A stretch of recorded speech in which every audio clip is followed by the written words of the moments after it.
আসসালামু আলাইকুম দর্শক, স্বাগত জানাচ্ছি এটভির মধ্যাহ্নের সংবাদে। আপনাদের সঙ্গে আছে আমি ফারিয়া ফাতেমা। বিচার বিভাগের সব কর্মকর্তাদের স্থাবর অস্থাবর সম্পত্তির হিসাব 10 কর্মদিবসের মধ্যে জমা দেওয়ার নির্দেশ দিলেন আইন উপদেষ্টা ডক্টর আসিফ নজরুল। সচিবালয়ে সাংবাদিকদের তিনি এই কথা বলেন। বৃহস্পতিবারের মধ্যে বৈষম্য বিরোধী আন্দোলনকে কেন্দ্র করে হওয়া সব মিথ্যা মামলা প্রত্যাহার করা হবে।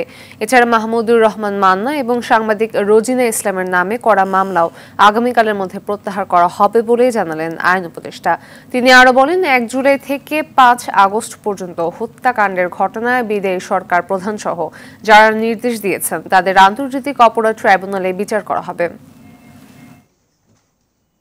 এই গণ আন্দোলনের সাথে নেতৃত্ব দেওয়া, এই গণ আন্দোলনে আপনার আত্মদান করা, এই গণ আন্দোলনে অংশগ্রহণ করা মানুষের বিরুদ্ধে যে মিথ্যা ষড়যন্ত্রমূলক মামলা হয়েছিল সেগুলি 31 আগস্টের মধ্যে আমরা আশা করছি প্রত্যাহার করা হবে। সকল বিচার বিভাগীয় কর্মকর্তা এবং তাদের পরিবারের সদস্যদের দেশে বিদেশে অবস্থিত স্থাবর অস্থাবর সম্পত্তির হিসাব বিবরণী আগামী 10 কর্মদিবসের মধ্যে দাখিল করার নির্দেশ দিয়েছি।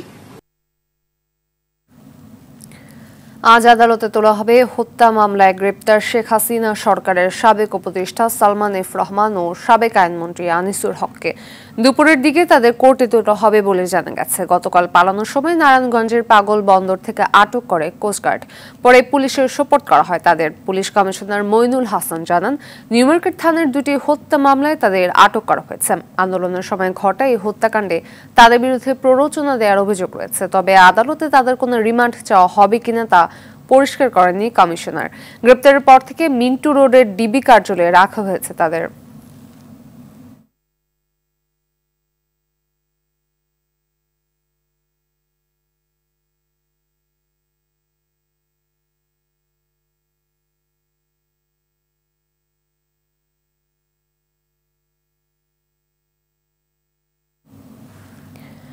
শেখ হাসিনাকে উৎখাতে যুক্তরাষ্ট্রের ভূমিকা থাকার অভিযোগ হাস্যকর। মঙ্গলবার মার্কিন পররাষ্ট্র দপ্তরের নিয়মিত প্রেস ব্রিফিংয়ে দপ্তরের প্রধান উপমুখপাত্র বেদান্ত প্যাটেলের কাছে হাসিনা উৎখাতে মার্কিন সংশ্লিষ্টতার বিষয়ে জানতে চাওয়া হলে এমন জবাব দেন তিনি। সাম্প্রতিক সপ্তাহগুলোতে প্রচুর বিভ্রান্তিমূলক খবর দেখার প্রসঙ্গ টেনে তিনি আরো বলেন, ডিজিটাল ইকোসিস্টেম জুড়ে তথ্যের সত্যতা শক্তিশালী করার জন্য দক্ষিণ এশিয়ায় অংশীদারদের সাথে তারা অবিশ্বাস্যভাবে প্রতিশ্রুতিবদ্ধ।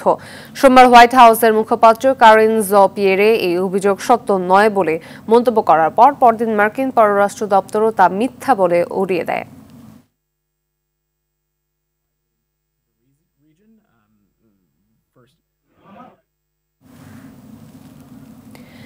একটি বিদেশি চক্র যারা বাংলাদেশের ছাত্র জনতার বিজয় নস্যাৎ করতে চায়, তাদের একটি চক্র বাংলাদেশের সংখ্যালঘু নির্যাতনের অলীক কাহিনী প্রচার করছে বলে মন্তব্য করেছেন বিএনপির মহাসচিব মির্জা ফখরুল ইসলাম আলমগীর। সকালে ঠাকুরগাঁওয়ের নিজ বাসায় সাংবাদিকদের এ কথা বলেন তিনি বলেন, ঠাকুরগাঁওয়ে যেসব হামলা ভাঙচুরের ঘটনা ঘটেছে তা ধর্মীয় কোনো ইস্যুতে হয়নি।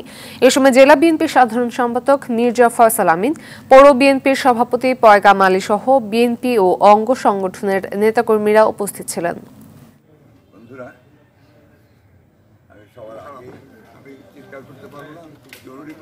বাংলাদেশের এই বিপ্লবকে যারা নস্যাৎ করতে চায়, ছাত্র জনতার যে ত্যাগকে নিঃস্বাত করতে চায়, তাদের একটা চক্র অত্যন্ত পরিকল্পিতভাবে বাংলাদেশে একটা মাইনরিটি নির্যাতনের একটা অলীক একটা কাহিনী প্রচার করে চলছে। 5 তারিখের পরে এখন পর্যন্ত এমন কোনো ইনসিডেন্ট হয়নি। এই ইনসিডেন্টের জন্য এখানে একটা সংখ্যালঘু নির্যাতন হচ্ছে, এই ধরনের কথা বলা যায়। আজ থেকে পুরোদমে শুরু হলো দেশের সব প্রাথমিক বিদ্যালয়ের শিক্ষা কার্যক্রম। গতকাল প্রাথমিক ও গণশিক্ষা মন্ত্রণালয় থেকে বিদ্যালয় খোলার নির্দেশনা দেয়। সরকারি প্রাথমিক বিদ্যালয়ে শিশু কল্যাণ ট্রাস্ট পরিচালিত শিশু কল্যাণ প্রাথমিক বিদ্যালয় এবং উপ আনুষ্ঠানিক শিক্ষা ব্যুরো লার্নিং সেন্টারগুলোয় শ্রেণী কার্যক্রম শুরু হয়েছে। কোটা সংস্কার আন্দোলনকে কেন্দ্র করে চলা সহিংস পরিস্থিতিতে প্রায় 1 মাস প্রাথমিক বিদ্যালয়গুলো বন্ধ ছিল। 17 জুলাই অনির্দিষ্টকালের জন্য প্রাথমিক বিদ্যালয় বন্ধ ঘোষণা করা হয়। 6 আগস্ট থেকে স্কুলগুলো খুলে দেওয়ার নির্দেশ দেওয়া হলেও নিরাপত্তাজনিত কারণে শিক্ষার্থীদের উপস্থিতি তেমন ছিল না। অন্তর্বর্তীকালীন সরকারে প্রাথমিক ও গণশিক্ষা মন্ত্রণালয়ের দায়িত্ব পেয়েছেন ডাক্তার বিধান রঞ্জন রায়।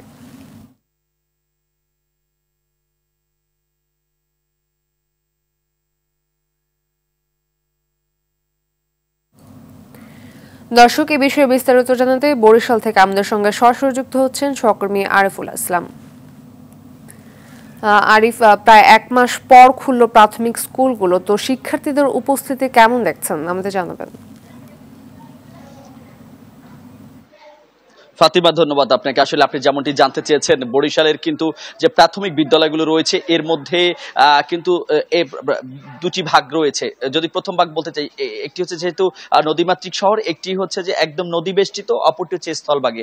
আমি এখন একদম পুরোই স্থলভাগে রয়েছি। তবে এখানে এসে যে দৃশ্যটি দেখলাম যে প্রতিটি ক্লাসেই কিন্তু 3 থেকে 4 জনের বেশি স্টুডেন্ট কোনো ক্লাসই নেই প্রাথমিকে। আমরা কথা বলেছিলাম এখানে যে শিক্ষক রয়েছেন তাদের সাথে, তারা আমাদেরকে বলেছেন যে আজকে যে তাদের এই প্রাথমিক বিদ্যালয়গুলো খোলা হচ্ছে এ ব্যাপারে তারা প্রতিটি স্টুডেন্টকে এর আগেই নোটিশ করেছে এবং মোবাইল ফোনে তাদেরকে জানানো হয়েছে যে আজকে তাদের স্কুল খোলা। কিন্তু এর পরপর কিন্তু যে 2 থেকে 3 জনের বেশি আমরা কিন্তু কোনো ক্লাসে উপস্থিত হতে দেখিনি। অপরদিকে আমি খোঁজ নিয়েছিলাম যে সেই একদম প্রত্যন্ত অঞ্চলে বরিশাল, যেহেতু আপনি জানবেন যে বরিশাল জেলার 10টি উপজেলা রয়েছে এবং বরিশাল সদর এবং বরিশাল সদর, উজিরপুর, গরুনদী বাদে বাকি যে উপজেলাগুলো রয়েছে প্রত্যেকটি উপজেলা কিন্তু একদম নদী বেষ্টিত। সুতরাং অধিকাংশ স্কুলে কিন্তু শিক্ষার্থী আসেনি, আমি এমনটি তথ্য পেয়েছি।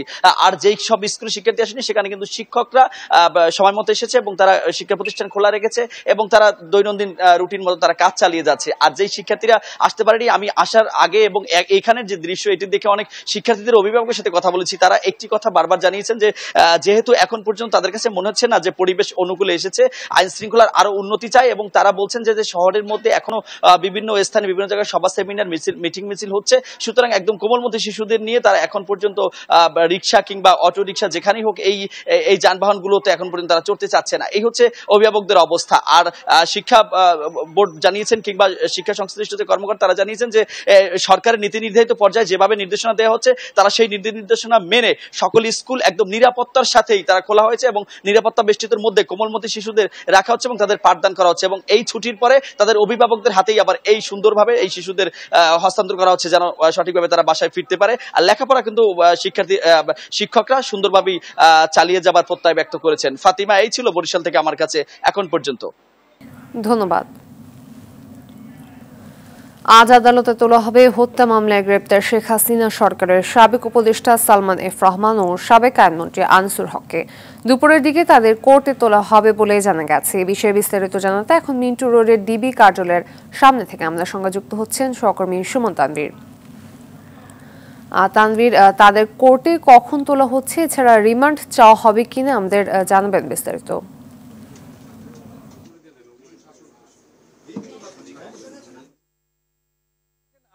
এখন 12টার কিছু বেশি সময়। আমি যদি ধরি যে গতকাল 8টায় হচ্ছে এই দুইজনকে কিন্তু আমরা তখন শুনেছিলাম যে সদরঘাট থেকে গ্রেপ্তার করা হয়েছে এবং সেই সময় যদি হিসাব করি প্রায় 16 ঘন্টা পার হয়েছে এবং আইনের ভিত্তিতে যেটি বলা যায় যে আসলে 24 ঘন্টার মধ্যে কিন্তু আসলে আসামিদের আদালতে প্রডিউস করতে হয়। সেই হিসাবে কিন্তু খুব স্বাভাবিকভাবে আমরা ধরে নিচ্ছি যে পরবর্তী 8 ঘন্টার ভিতরে এই আসামিদের এই ডিবি কার্যালয়ে আসলে কোর্টে নেওয়া হবে। আর ডিবি কার্যালয়ে আসলে আসামিদেরকে কিন্তু আমরা আগে যে মামলাগুলো আসলে কভার করেছি এবং দেখেছি যে যেসব মামলাগুলো আসলে থানা থেকে ডিবি কার্যালয়ে ডিবিতে হস্তান্তর করা হয় সেই সব মামলার আসামিদেরকে কিন্তু সাধারণত এই ডিবি কার্যালয়ে নিয়ে আসা হয়। কিন্তু নিউ মার্কেট থানায় যে দুটি মামলায় আসলে এই দুই হ্যাভিওয়েট আসামিকে ধরা হয়েছে, অর্থাৎ সাবেক উপদেষ্টা সালমান এফ রহমান এবং সাবেক আইনমন্ত্রী আনিসুল হক, তাদের দুটি মামলাই কিন্তু এখন পর্যন্ত আমরা জানি যে নিউ মার্কেট থানায় আছে, অর্থাৎ পুলিশের কাছে আছে। তারপরেও কিন্তু তাদের দুইজনকে আমরা দেখেছি যে গতকাল মধ্যরাতে কিন্তু এই মিন্টু রোডের ডিবি কার্যালয়ে নিয়ে আসা হয়েছে এবং আমরা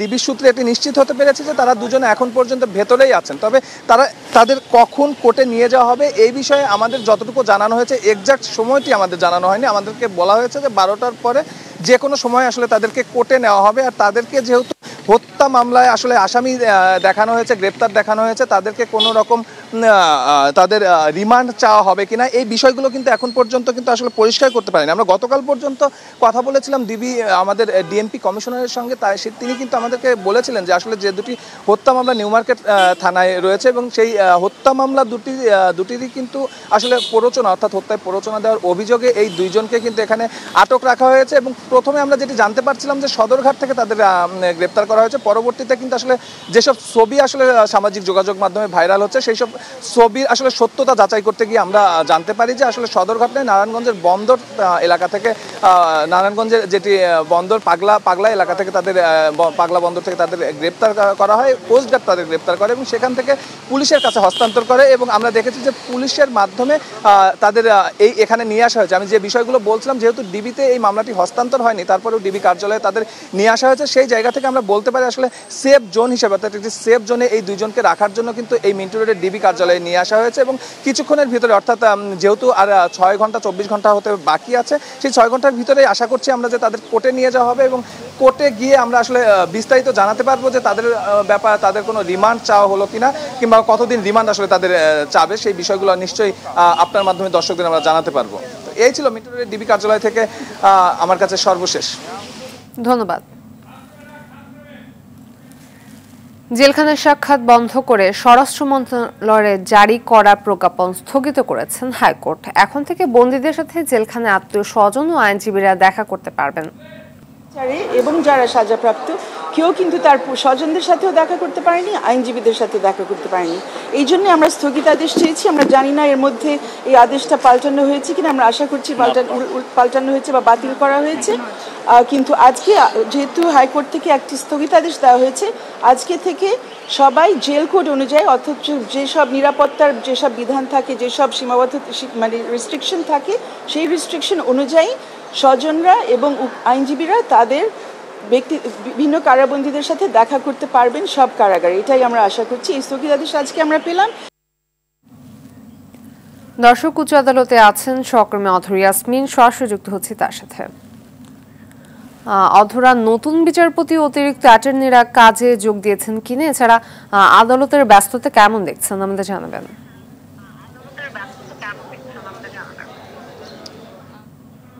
বলছিলেন যে আসলে 21 তারিখ থেকে যে যারা কারাবন্দী হয়েছেন তাদের সাথে কিন্তু আইনজীবীরা এবং তাদের আত্মীয় স্বজনরা দেখা করতে পারেননি। কিছুক্ষণ আগে একটা শুনানি হয়েছে, একটা আদেশ হয়েছে।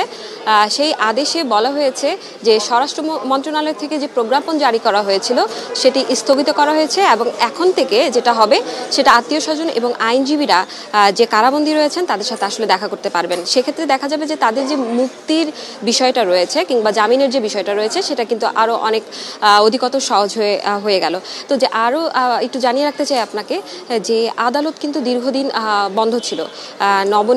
নবনিযুক্ত যে বিচারপতি, প্রধান বিচারপতি এসেছেন, যেদিন এসেছেন ঠিক সেদিনই কিন্তু আসলে আপিল হাইকোর্টের 8টি বেঞ্চ গঠন করেন, 5টি দ্বৈত এবং 3টি একক বেঞ্চ গঠন করেন। আর তারপরে পরের দিনই তার সংবর্ধনা হয় এবং সংবর্ধনার পর থেকে কিন্তু আপিলও গঠন করা হয়েছে। আপিল বিভাগেও বিচারপতি, স্বরাষ্ট্রমন্ত্রীর আদেশক্রমে কিন্তু আপিল বিভাগেও বিচারপতি নিয়োগ হয়েছে।